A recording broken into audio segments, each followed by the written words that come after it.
Okay, now here's a video on the Shabbath and new moon system, how the moon phases go, and this is what it looks like, so you can see it firsthand. You know, a highest moon calendar. Kadosh. It should be Kadosh Shah Ahaya, but we're gonna use Kadosh of Ahaya. Same thing. I just But as you see, the new moon right there, the first sighting, and then that's the first day, and then the perfect half moon, 8th day, the perfect full moon, 15th day, perfect half moon, 22nd day, and the last sighting, the 29th day. This is the format. This is how you keep track of the days, in a month, and this is pretty much a good pictorial for you. Now I want to deal with things scripturally. I wrote some things out to break this thing down, and hopefully we can make some sense here and bring some clarity. Now I'm going to start from the top. It reads, for those who follow the Saturday Shabbat, here is a good hint to finding the true Shabbat. In Exodus and then Numbers, we are given 2 Passovers unleavened, one in the first month and one in the second month. Both are to be held on the evening of the 14th, and both are commanded to be held 7 days with a Shabbat to start it and a Shabbat to end it. Now we're going to go into that Numbers right here and read it out. This is the second Passover. Just in case you miss it, then it's going to give you reasons why you're able to do it if you missed the first Shabbat. That's why Ahaya is so good. It's so beautiful. Let's check it out. Numbers chapter 9, verse 6. There were men who were ritually unclean because of contact with a dead person, and therefore could not make the Passover sacrifice that day. So they approached Masha and Aaron on that day. Those men said to Masha, we are ritually unclean because of contact with a dead body person, but why should we be excluded so as not to bring the offering of Ahaya in its appointed time? The appointed time that originally is given for all of Yasharallah to keep the Passover day. That's why Ahaya is so beautiful. He gives you, a counter. Love him for that. Same thing he did with Josiah, right? He allowed them to, was it the Passover? I think, no, not the Passover. Yeah, it was the Passover. He allowed them to do the Passover not on the day as well. I believe he did that with Hezekiah as well. Don't quote me. Don't quote me. But like it's being explained right here, it says those men said to him, we are ritually unclean because of contact with a dead person, but why should we be excluded so as not to bring the offering of Ahaya in its appointed time with all the children of Yasharallah? Then Masha said to them, wait, and I will hear what Ahaya instructs concerning you. See how Masha always waited, right? And he wait for the instructions, not what he thinks should happen, what should take place. Oh, it's not fair, so we're going to do it like this. He waited, and Ahaya instructs him. That's what a true servant does, waits for Ahaya to instruct them and move accordingly. All right, then we goes to verse 9. Ahaya spoke to Masha, saying, speak to the children of Yasharallah, saying, any person who becomes unclean from contact with the dead or is on a distant journey, whether among you or in future generations, he shall make a Passover sacrifice for Ahaya, he or she shall make a Passover sacrifice for Ahaya. In the second month, on the 14th day, in the afternoon, they shall make it. They shall eat it with unleavened cakes and bitter herbs, of course, at the evening time, right? So, continuing on from, where we started, this is why it is impossible on a Gregorian calendar for the same day, Saturday, to be on the 14th in back-to-back months every year. See, the only way this is possible is if each month has the same starting point, the new moon. And with our perfect system of Ahaya, each month has the same starting system with the first sighting. Therefore, the question now is what is a new moon? We must all do our own seeking as to not be fooled by man or woman or any form of mankind or womankind, human beings, the highest creation, anything, frog, cat, dog, snake, whatever it may be. If it's upright talking or if it's barking and hissing, you get the point. You get the point. But here's the way that, I hold the Shabbat and the new moon. The moon is my witness, y'all. First light, new moon. Perfect half moon, Shabbat. Perfect full moon, Shabbat. Perfect half moon, Shabbat. Last light, Shabbat. First light, new moon. Restarts the count each month. So some will ask, is it 28 days, 29 days, 30 days in a month? Hey, all you got to do is watch the moon phases. However, however many days are within that moon phase before that first sighting, then that's how many days it is in that month. So I'm not going to just tell you it's 30, a set 30, a set 28, a set 29. You got to follow the moon phases, and it will let you know. The moon phases speak for itself. You know what I'm saying? We don't have to predict anything. All we have to do is watch. I understand it's kind of difficult now because the skies is cloudy. It's a lot of chemicals in the air, and things are different where we are scattered. But when we can see, we could just pay attention. Whenever we see a sighting of the moon, right, and we could just go to the calendar and take a look. Like, okay, it's this day. Then we could just keep track right there, keep counting from there. So we're going to continue on. So since the new moon day is a non-work day, we count from the second day. You know what I'm saying? So it's not like you count from day 2, like literally 2. It's that new moon is a non-working day.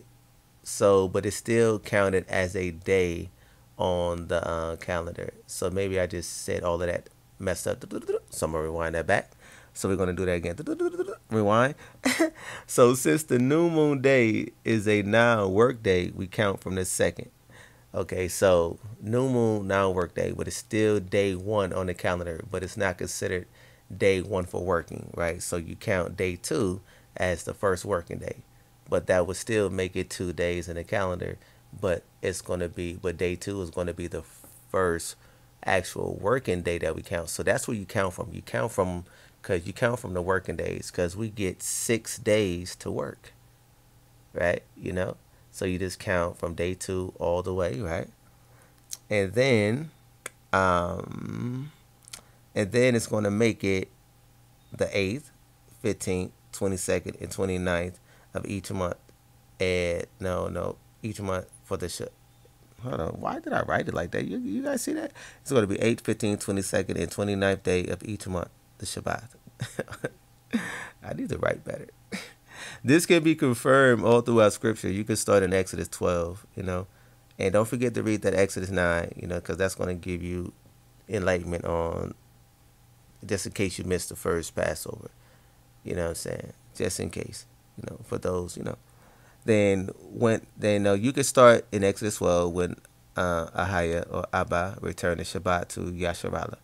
Then Shalom and Barak on your journeys. But this is our journeys because we're doing this together, and you guys are on this journey with me right now.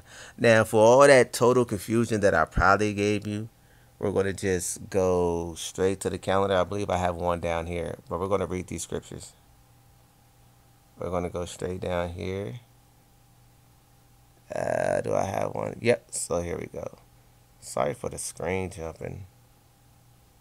I don't know why the screen is jumping like that.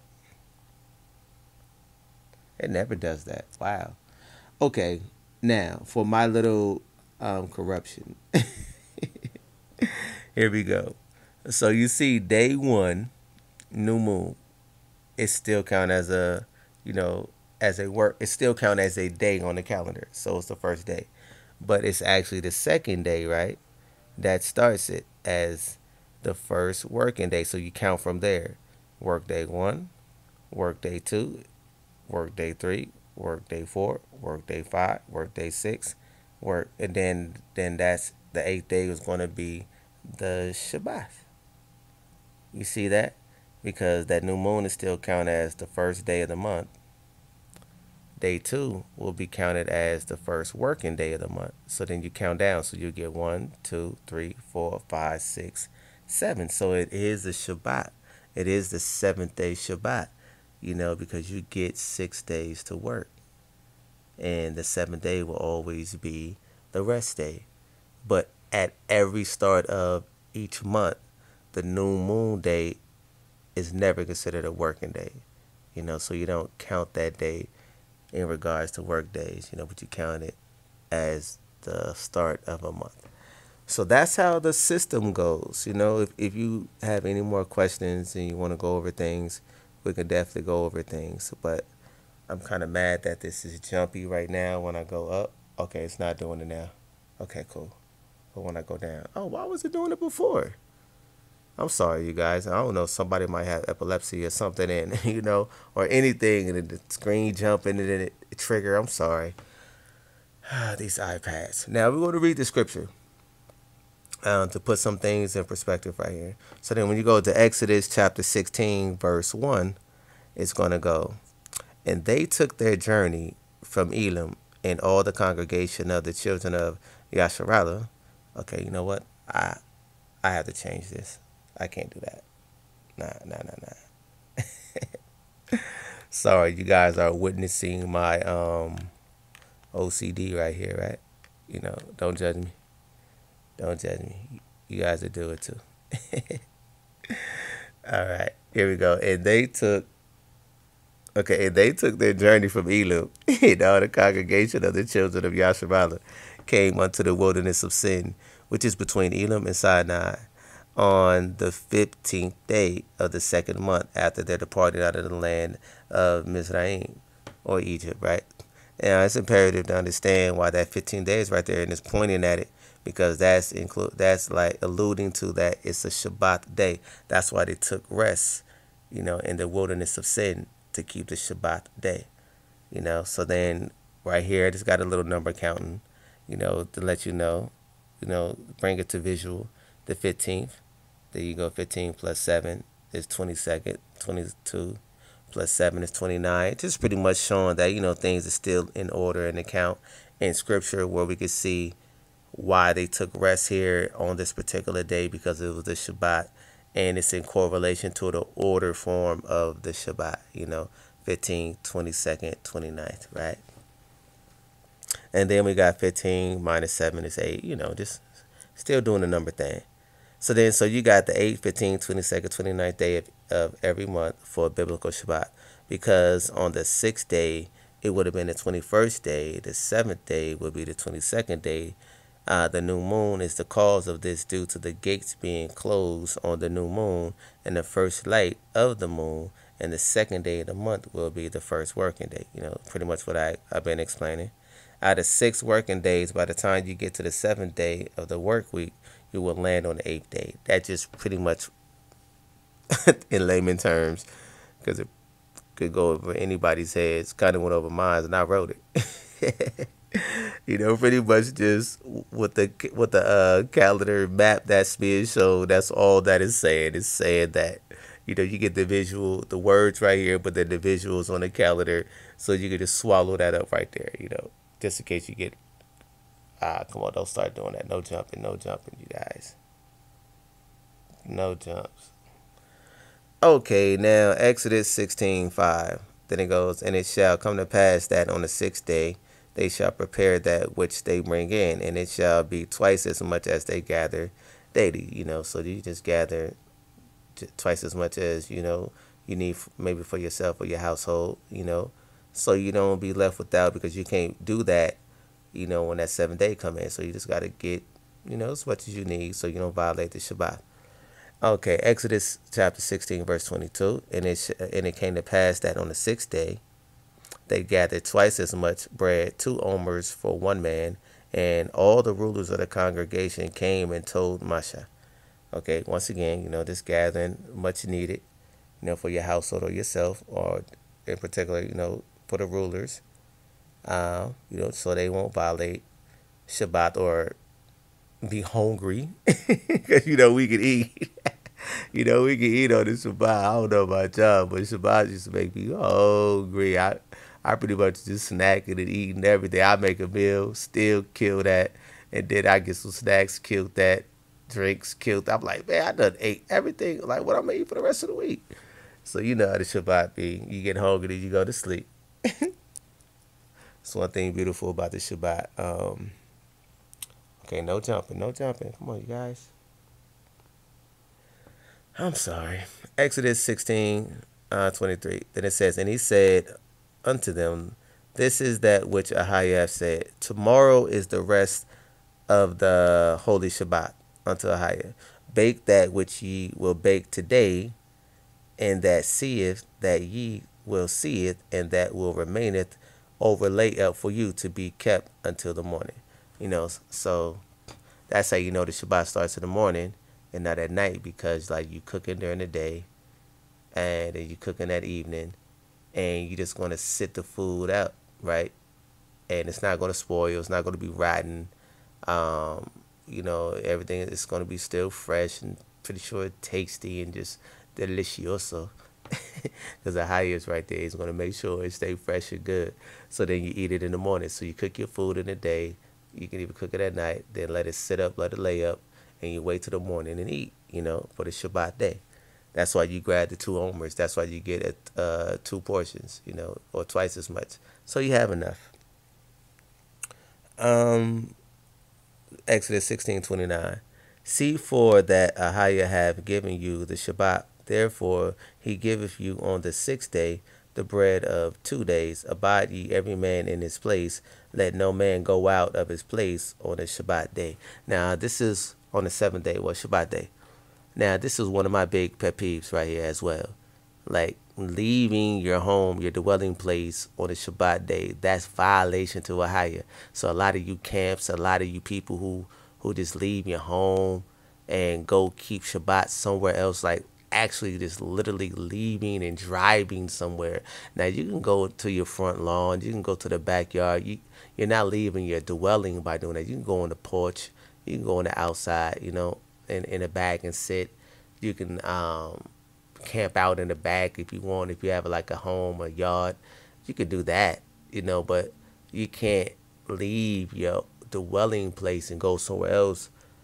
And because Ahiah's instructions, let every man remain in his place, let no man go out of his place on the Shabbat day. You know what I'm saying? So I don't know if you guys are reading or ever came across this or understand it, or you just following your teaching or whatever is going on over there, or camps or YouTube videos, but it's okay to listen to mine and follow me.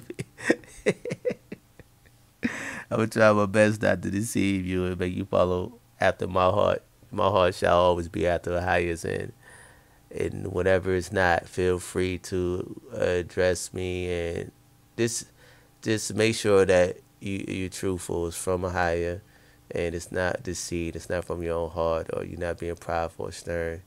But feel free to address me, enlighten me, edify me, say something, and pinpoint it from the word.